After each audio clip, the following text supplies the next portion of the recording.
Hello, everybody. Welcome to Stories with Sapphire Live. I am Sapphire Sandalo. This is the live stream that I do every Wednesday at 5:30 Pacific here on twitch.tv/Sapphire Sandalo. Or if you missed it live, I repost it onto YouTube the very next morning at 10 a.m. Pacific at youtube.com/Sapphire Sandalo. I received so many emails and stories that sadly don't make it to the podcast. So, this is my chance to read all of those emails that you send. And yeah, let's get into it. Hi, Parrot Z, Trip Poppin' Skip, Lynn the Human. How is everyone doing? All right, let's start with this one seems kind of short. This one is called The Man. Here also, reminder, I usually don't really read these through thoroughly ahead of time, so I do trip up a little bit. These are a lot rougher than actual podcast episodes, so forgive me if I mess up or say things wrong. I feel like my voice sounds weird today. Also, I'm not going to forget. I will not forget today to pull a card. All right. The Man. Hello, Sapphire. I'm Kia. It's been years since I've been keeping up with your videos and podcasts. My dream was, and still is, for you to read this story. I'm not going to take much of your time. Well, dream come true, Kia. My dad is from Arunachal Pradesh, a state in India. Sorry if I said that wrong. We often used to visit the state because of his work. This was when I was around 7 years old. Well, one day we were returning from Arunachal to my hometown. We hadn't really eaten anything for a while, so needless to say, we were very hungry. We noticed a restaurant at the side of the road. We stopped to have dinner. It was quite late, but the restaurant was fairly crowded.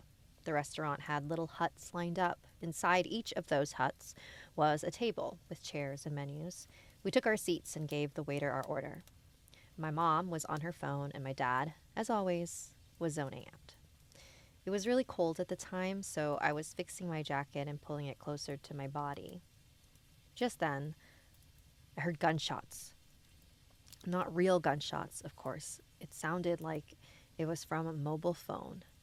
Along with the gunshots, I also heard spine-chilling screams. I called out to my mom and told her that someone was watching a horror movie in the next hut while smiling.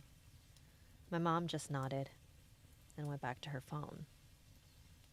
After the dinner, we were washing our hands, and my dad was washing our car.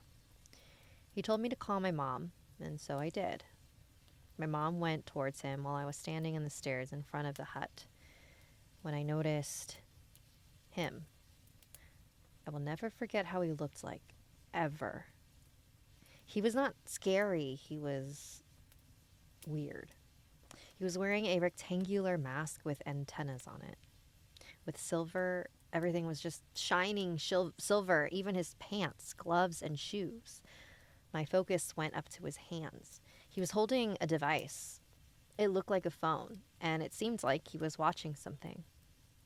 Well, my 7-year-old mind thought he was the man watching that horror movie I was talking about earlier. I was all calm and collected until I blinked for the second time. And he was gone. Just gone. I lost it. I ran back to my car. I was completely silent. Throughout the journey after, I kept looking back, scared of the fact that that man may be following us. I told my mom about it a few months ago. She just laughed it off. But one thing, the screams I heard from his phone, I kid you not, no matter how good that actor may have been, I don't think they can pull off a scream that realistic. Ooh, Kia, thank you for sending that. One second. I feel if you overhear someone's phone making noises, it's impossible to say what it is. But what makes it weird is that this man seemed to disappear. Oh my God, sorry. There's like weird things in my eyes. Um, what makes it weird though is that this man disappeared in front of you. So it makes me wonder if it was not a man at all and it was someone who was watching videos of I don't want to know, I don't want to say it. People being hurt. I don't know why that makes me laugh. All right. Sorry. I keep killing the vibe every time something goes wrong. I don't know. Stuff got in my eyes. Very strange. Do you ever feel like there's just like stuff on your head and your face? Just like always? What is that? Is it dust? It might be dust. All right, here we go. This one is called, there is no title. All right. Oh, and also, just a reminder, if you want to submit your own story, you can send it to storieswithsapphire@gmail.com. I live in practically the middle of nowhere.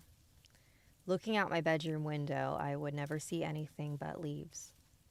Often, I would hear tapping on my window, creaks in the floorboards of the attic above me, and noises in the hallway when nobody was awake. My parents would always assure me it was just the wind and that houses just make noises like that. Don't get me wrong, I trusted them, but my nightmares made me think otherwise. My room is set up in a way where the vent is right above my bed. So in the recurring nightmare I had, I would get up and just stare at myself sleeping in bed peacefully until this thing came out of the vent. Its bony limbs were covered in dry tar, replacing where its skin would be, reaching slowly down to caress the face of my sleeping self. I would watch as it slowly unhinged my own jaw, and slowly its skin of tar would sink inside of me. I would be forced to watch this no matter how much I tried to scream and cry until I woke up, which would make me proceed to vomit. It wasn't the only recurring dream I had, but definitely one of the most scarring ones. I would be forced to leave sleepovers whenever this happened. And to be fair, I would kick out the screaming and vomiting kid from my sleepover too. A lot of kids were scared of me after I came home from sleepovers. My friends would tell them all the creepy things that happened when I slept over and how weird I was for getting everything in their rooms dirty from vomit. I was ostracized. My luck was decreasing as I constantly was paranoid and on edge. Man, I would have done anything for the kids to like me there. I'm 15 now, not the oldest, but not a little kid anymore. My nightmares have come to a stop, but my luck has only gotten worse. Instead of my nightmares being my source of fear, I've started to catch more things happening in real life that could be equally as scary. Of course, there was no tar monster in real life, but I sure was starting to hear knocking instead of tapping on my window now. I guess it's pretty normal though. I'm moving soon and hoping that the house of horrors I lived in can be left behind me. Though I always found it weird that the strangely human knocking was only on my window, especially because I live 3 stories up. This story is true, although written lazily since it's pretty late where I live. I love your channel and your podcast. It's been so cool to watch, and compared to my paranormal experiences, I'll be sure to send in more stories if I have any. That was from Tom. Thank you, Tom. Sorry, one second. Mark that as read. You know, the vomit with the dream. I don't know if this is too gross, but I feel like I have this dream pretty frequently. And let me know in the chat if you have to, where I'm like, God, I don't know how to describe it. Like, I feel like my mouth is full of something. Not necessarily vomit, but just full of something. It's almost like just like thick porridge. And then, sometimes I have dreams where like hair, wads of hair are stuck in my teeth and I have to pull that out. Sometimes it's like I trying to like vomit up this like orange liquid gross thing that tastes so gross. I feel like that happens to me a lot. Is that just anxiety dreams? Does anyone else have dreams like that? Oh, it's the worst because it just feels so real. Oh. And there's one time I woke up in the middle of one of those dreams and I was just drooling all over my pillow. Yeah, I mean, that's what your story reminded me of, Tom. I don't know why I brought that up. All right, cool. Next story. This one's called When I Lost My Grandmother. You know when you've recently lost someone and even the littlest thing that reminds you of them can send you into tears? I, for one, lost my grandmother when I was 10. I was looking through her house to see if there was anything of hers that I wanted to keep. My mom looked at me as I was holding one of her necklaces. My grandmother was a beautiful woman.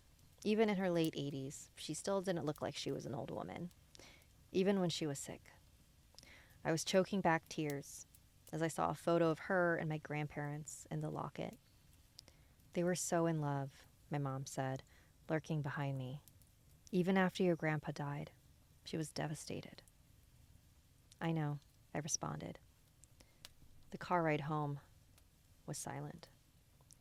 That night, I woke up at around 3. I was thirsty, so I went to get a glass of water. As soon as I stepped out of bed, someone grabbed my ankle. It was my grandma. She pulled me under my bed, but something was off. It was dark, so I couldn't see her, but her voice sounded deeper, as if she was speaking through a voice changer. Hello, my sweet Mila. Oh, how I'm so happy to see you, it croaked. I was in disbelief. Not only had my grandma been lurking under my bed, she had pulled me down with her.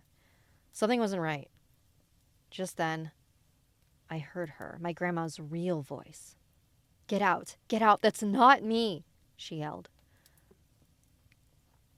I listened to the thing under my bed as its voice got deeper. Give your Grammy a hug, it said. I'd put the locket on my nightstand and I went to grab it. What the F are you doing? Sorry, my voice is terrible. The creature screeched. That was not my grandma. I sprinted from under my bed, grasping the locket. Run, sweetheart, run, my grandma spoke. It was as if she was in my head. I ran to my mother's room and jumped into her bed. I turned her lamp on and then it stopped. Everything stopped. I reluctantly crawled out of my mom's bed, avoiding the space between her bed and the floor, and looked outside. There, I saw my grandma's rotting corpse, tied to the ceiling like some puppet. I screamed as loud as I could. The next morning, after my house was back to normal, I was looking out my window. In the backyard, I saw my real grandma. But she didn't look old and frail. She looked as if she was in her early 20s. She was dancing, and she looked as happy as she's ever been. She waved at me and walked away. After all of that happened, a priest blessed our home. And I never saw my grandma again after that. Whoa, what? That's wild. I'm wondering... I'm wondering if there was something in your house that your grandma was protecting you from, something that was able to mimic her.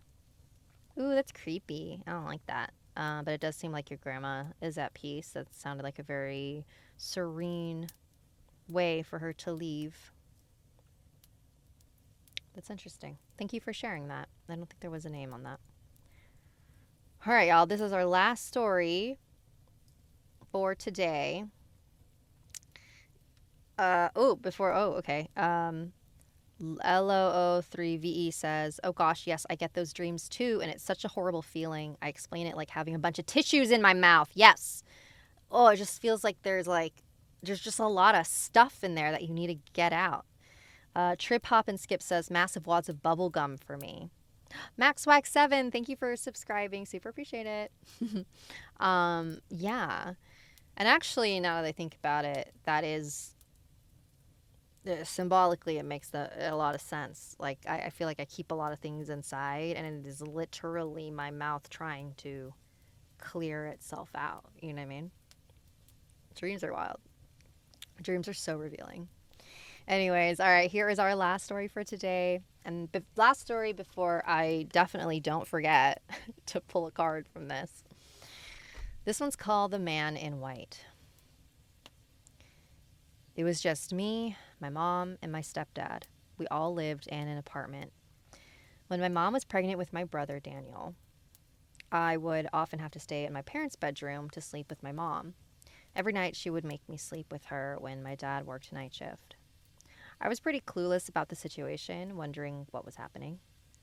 The very next day, I asked my mother why she kept making me sleep with her, until she explained that ever since she got pregnant, she's been seeing a 7-foot-tall man dressed in all white. He had a large white hat covering his face. I was completely shocked when she told me about that. There would be nights where my dad wasn't available to come home from work, and those nights are the nights I see the man in white. My mom would often miss her sleep. Everywhere we go, he follows. It's like he's trying to get closer to my mom. I yelled at the man to go away. Maybe the man in white was after us because of lack of faith. As Christians, we would get on our knees and pray to the Lord to help us and cast away this evil man.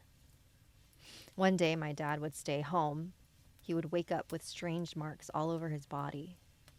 My mom would have sleeping paralysis, and she sees the man in white coming to her and looked at her smiling. My mom woke up cold, sweating. That was the final strike. We decided to move out because it was affecting our family badly. It wasn't until the neighbors told us there used to be a man who did rituals, and the evil entity stayed and haunted our apartment. Hopefully, it doesn't come back. So that was from Ryujin. You know what this story reminds me of? An episode I did of Something Scary years and years ago. It was from Tanya, and I don't know if anyone in the chat saw this episode, but she would house sit for her neighbors or something, and their house was super weird. And once she started house sitting for them, she would have these really weird visions and astral project and astral travel. And when she would see a man, just like the description in this story, all in white with like a hat covering kind of his face and then red eyes. And she said that he was really handsome and just like really alluring and charming, but also really scary because it's like, hang on a second, like kind of a creep. Like, what do you want? What are you doing here? I don't know if there is an official name for that entity, but it's interesting that multiple people are seeing something like that. I feel there's something there.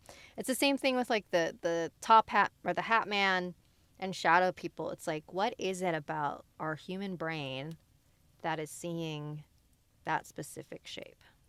You know what I mean? I'm gonna look into it. Anyways, all right, y'all ready for your collective reading with one card? So I love this deck. It's called Angels and Ancestors. It's by Kyle Gray, and the art is by Lily Moses. It's beautiful. These are pretty new, so I haven't memorized the meanings of all of them yet. So I will have to read it from the booklet, but it's so good. I'm very curious to see what's gonna come up here.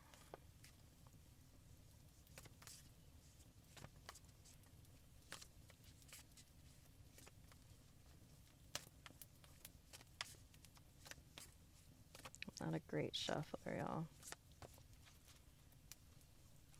Maxwax 7. I start the streams at 5:30, so... But you know what? If you're late, that's okay, because I repost the streams to my YouTube channel. Let's do this card. The very next day, so don't you worry. Okay, ready? Let's see what we got. Oh, this is a good one. Sun. It says, enjoy success and happiness.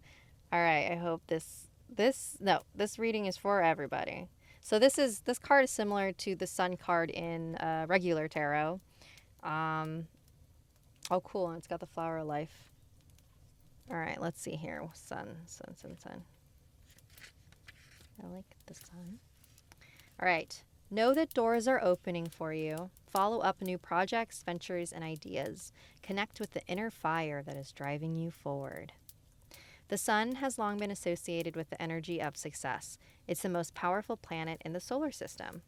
So, of course, when the sun card appears in a reading, it will bring power, success, and light.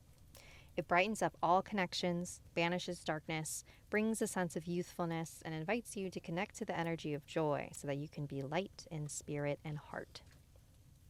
You are being surrounded by the brightness of the sun at this time. Opportunities to feel and be successful are swirling and dancing around you. Relationships and friendships progress with joy, and you will feel happy and uplifted. If you're not somewhere bright and sunny right now, there will be other ways in which you can enjoy warmth and joy. Solar energy brings health and vitality and can energize and warm, and it also encourages everything to grow. The energy of expansion is with you at this time, and you're being offered the perfect opportunity to move forward. If you want to bring something to life or are ready to take a new step in a relationship, the sun will bring the right energy to you. If you're asking a question, the answer is most definitely yes. Yay! All right.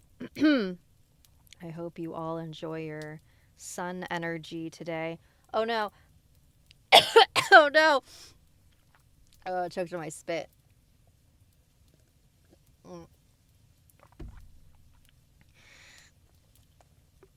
Yeah, it was actually incredibly hot today here in LA. We went on a walk with my dog and it was like hotter than it's been in a while, so that's what that means for me. But also, no, it's a good card. I love that card because it's impossible to feel sad after that card. I don't know. That's how I feel. Anyways, thank you for joining me this week. Like always, I'm here every Wednesday at 5:30 Pacific. Twitch.tv/Sapphire Sandalo. If you want to submit your own email, it's right here. StoriesWithSapphire@gmail.com.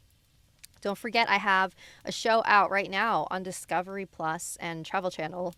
It's new episodes air every Friday on Discovery Plus app at midnight, I believe, and then they air on the Travel Channel at 10 p.m. But they also air reruns if you don't have the app.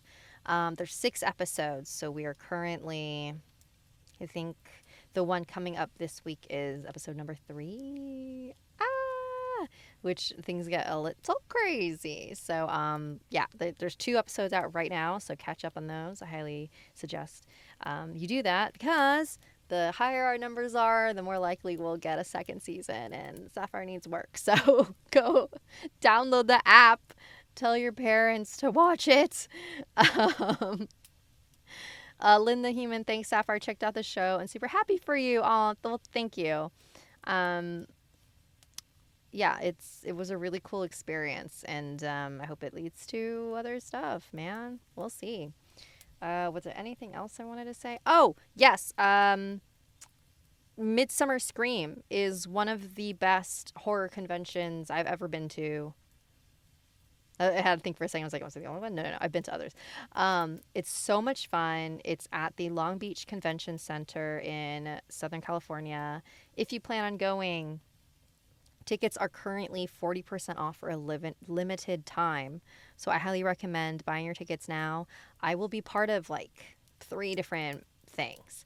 I'll have a booth. I've got some spooky podcast friends joining me. It's going to be so much fun. I'm going to give away free posters, and you can come and meet me and say hi. The website is midsummerscream.org, I believe. Yes. So go to the website, go see all the other awesome people that are going to be there, and I'll hopefully see you there. Bye, everyone. Wait, what? Wait, sorry, I just saw something. MaxWax7 is gifting 1 tier 1 sub to Sapphire Sandalo's community. It's their first time gifting a sub in the channel. What does that mean? You gave one to everyone here? That's what. Max. Max.